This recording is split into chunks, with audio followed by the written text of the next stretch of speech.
This is just a short video of the KWS-1 transmitter.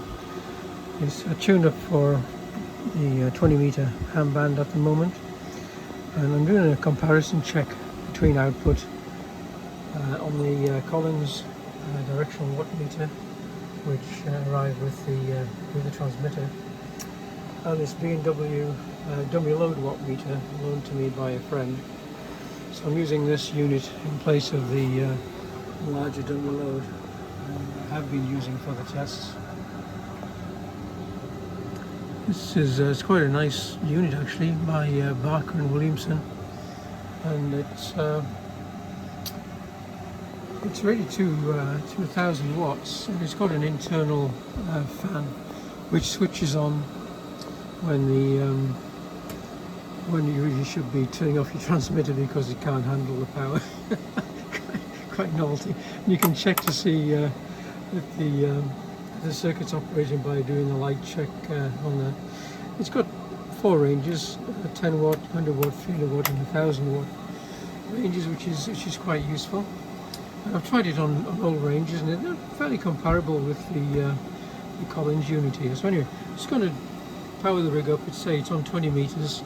I've got it tuned up for the maximum output, which is almost 700 watts with about a kilowatt input.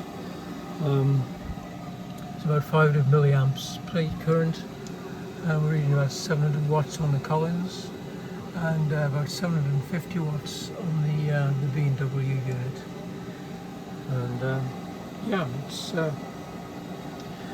it's pretty comparable. I didn't expect it to be exactly the same. I just wanted to double check that the Collins unit was actually giving a reasonable result.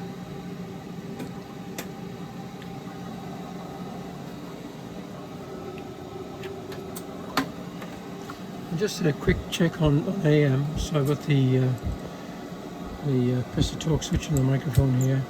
Just lock it in there. There we go. And just make sure that the transmitter is tuned up properly. There's a nice dip there on the PA. It's fully loaded. Don't load any more than 500 milliamps.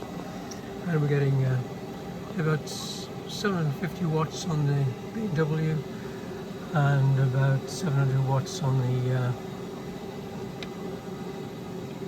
the Collins unit there.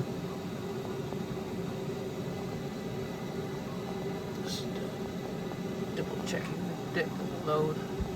Yeah, I can't have any more grid drive on there. It doesn't make any difference to the output power. So it's saturating around about 700 watts output. So there we go. Another little test of the KWS-1 transmitter. I tried it the other day with a spectrum analyzer in here, and the output's as clean as a whistle. There's absolutely no spuriae or harmonics detectable.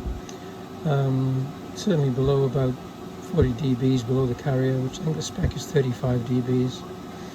Unless the PA tuning is detuned a little bit, and then there's some harmonics can be detected at the third and the fifth harmonic start to become evident on the higher bands, but other than that I haven't seen anything at all. So it's a nice clean transmitter.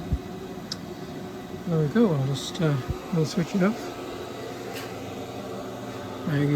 Actually I'll switch the PA plate switches off first, and I'll let the fan run for a little while.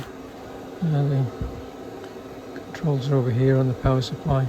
I'll switch the plate supply off first and leave it a minute or two with the filament and the low B+ voltage switched on, just to allow the tubes to cool down a little bit, especially if it's been on AM and pumping out the power.